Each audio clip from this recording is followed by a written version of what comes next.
Welcome to Iowa Analog. This is my 6th video. We're going to be doing a little servicing on the Toshiba RT-200s. I'm going to show you how to deoxit or clean the potentiometers and these switches here. In another video, I'm going to show you how to service the tape transport. But anyway, let's get started. All right, so what you need to do is you pull all the buttons and switches off, all the covers.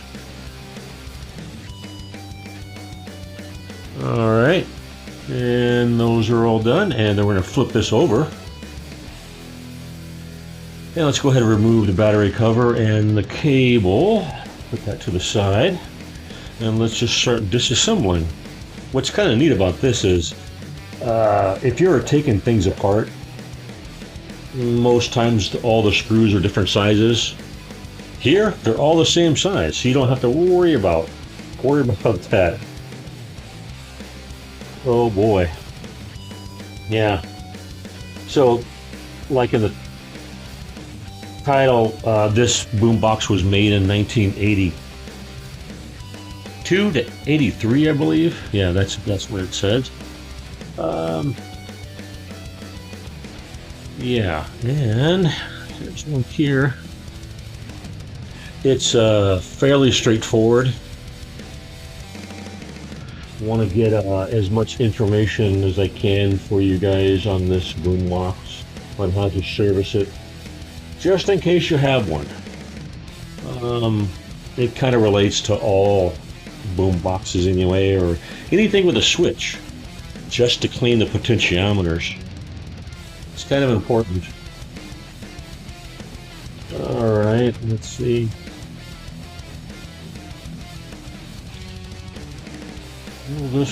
Will this come apart? Not yet. All right, so I thought I had them all loose.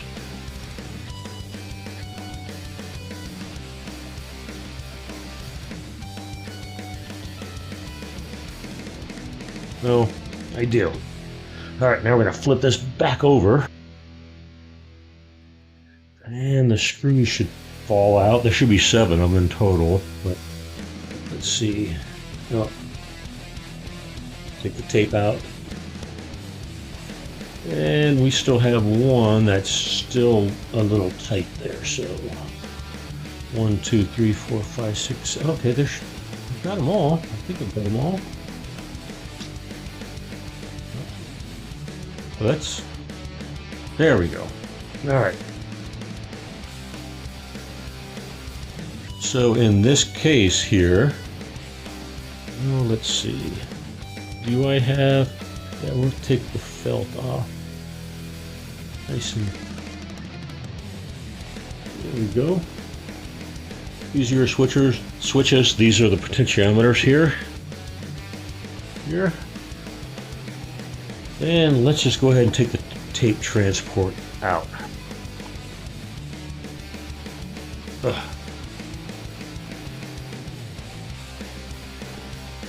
Yeah, so funny story is this boombox was made in 1982 to 83, and since we're going to be dealing with music and music-related things in this channel, yeah, back then my favorite band was Judas Priest. What was your favorite band? Leave it in the comments. Yeah. So back in 1982 or 3, I cannot remember the exact year because I'm getting a little older. Went to see Judas Priest. They were touring Screaming for Vengeance. Well, my buddy decided, like, oh, I know where Rob Halford lives. I'm like, you're kidding me.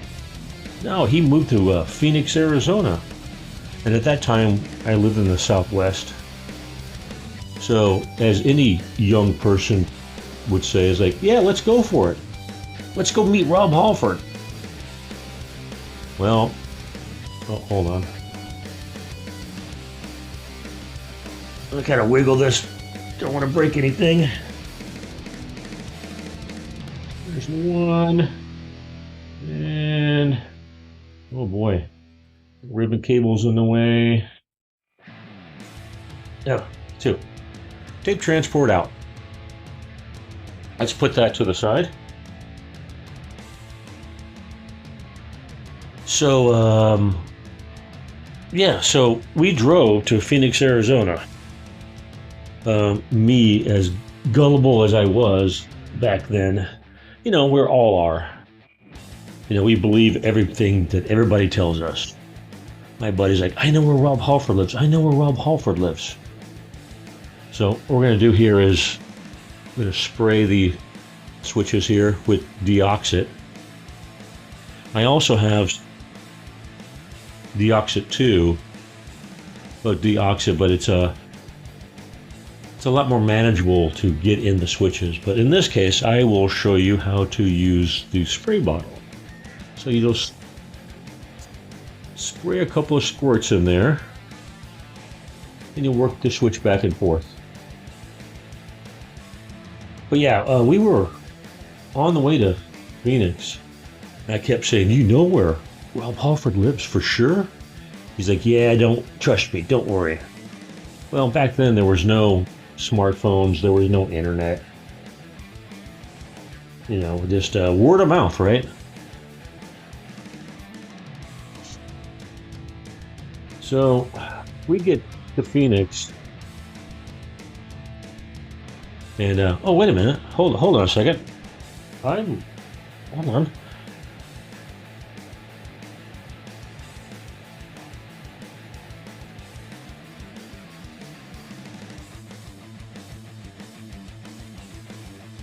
Okay, all right. So this is the album, Judas Priest, Screaming for Vengeance. That's the concert I went to in 82, 83. I can't remember who was opening for them, but man, what a great band. What a great album. So yeah, we're down in Phoenix, and I'm saying, you know where his house is for sure? He's like, yeah, no problem, man. I know where we're going. Well, we're driving around for hours and hours and hours, and it took us like 9 hours to get down to Phoenix from where we were at. And then we got another 9 hours to get home. But anyway, my buddy kept saying, I know where he's at. I know where it's at. And I was so mad because we were just driving around Phoenix looking for Rob Halford, not knowing where Rob Halford's house was. Yeah, anyway, I want to lie to you guys and say, yeah, I met Rob Halford. He signed everything. We're going on tour with him. And okay, so this is a potentiometer where you have to move it back and forth. And what you're doing here is you're taking the oxidation off the contact points here. So where was I? Oh yeah, so we're down in Phoenix, right? And we're driving around like idiots and looking for Rob Halford's place. And long story short, we did not find Rob Halford's house. We did not party with Rob Halford. We didn't do anything Rob Halford. Yeah, it was very disappointing, but when you're at that age, you tend to believe what your friends tell you. I know this, I can do that. Well, whatever. And we get a little older, and we understand that how stupid we really were when we were young. Or I should say how naive we were when we were really young.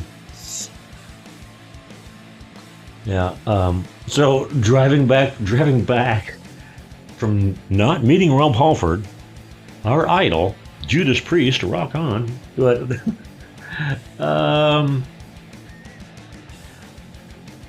it was so quiet in that car. Driving along the desert, only thing you'd hear is the radio and the car tires on the street. We didn't speak a word to each other. I was so mad at him. We got back. He's like, yeah, you had fun. I'm like, okay, whatever. I never spoke to him again after that. And all our friends, how was it? Did you meet Rob Halford? I'm like, no. Well, I won't say his name, but he's like, yeah, he was telling us that we were partying with Rob Halford and we got this autograph and we're going to see him on tour. We got backstage passes. And I kind of told the truth. And I said, hey, we didn't meet nobody. We just met lizards and snakes. No Rob Halford, no rock god, no Judas Priest. So, yeah, it was a few days later. And he calls me up and he says, hey, I hear you were telling stories about me. I'm like, what are you talking about? Oh, I said, yeah, what are you talking about? He goes, well, everybody thinks I'm a liar. I'm like, well, what are you talking about? What did you tell all of our friends, that we met Rob Halford, that we partied with him, that we're going on tour with him? Well, yeah, but you're not supposed to tell them that. Oh, my goodness. I'm a terrible liar. I could not pull that off. People would see right through me, you know. Interrogating me? Yeah, that would be the easiest 5 minutes of a terrorist or a government official's career. It's like, yep, done. But yeah, it was pretty pathetic. So what I'm doing here still, I'm taking the oxidation off the contact points. Everything else looks pretty good in the box itself. I did put new belts on the transport a few years ago.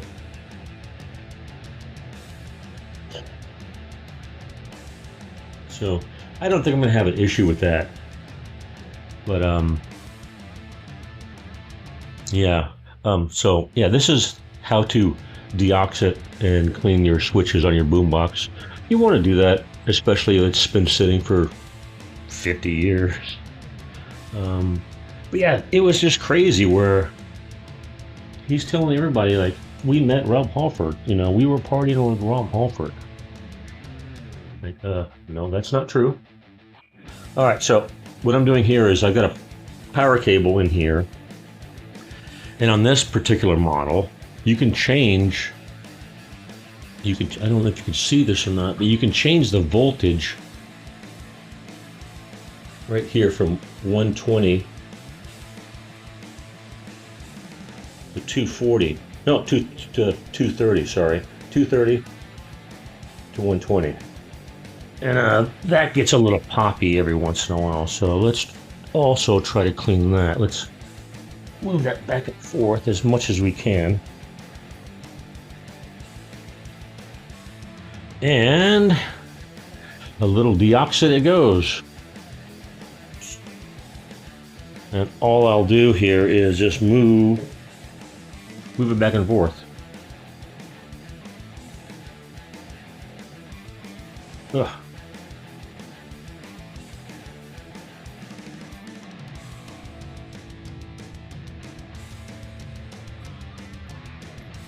Yeah, these boomboxes, if there's no electrical issues with these, they're pretty much bulletproof. I mean, they're pretty easy to service, as you can see. Like I said, we will be working on or servicing the tape transport. All the belts are fine. It just needs to be a good cleaning along the transport itself, and maybe clean up some of this white lithium grease in the back here and reapply new white lithium grease. So yeah, that's really basically it. How you clean your potentiometers and your switches so they won't pop and click and hiss and do weird things. But yeah, so Judas Priest, rock on. I love them to death. You know, Rob Halford, you can't deny he's not a rock god. But yeah, I just thought I would share that with you. I just kind of brought it up with this being from 1982 to 83 and Screaming for Vengeance tour. I think that started at 1982, at least in North America. Or it could have been 83, but I'm thinking 82. But yeah, that was just a weird story, kind of fun. That when you're young, you don't know squat, and you want to convince other people that you know more than they do, and they don't know squat. So, yeah. So anyway, kind of a short video. Easy to do, to take apart a boombox and clean the switches inside. But anyway, and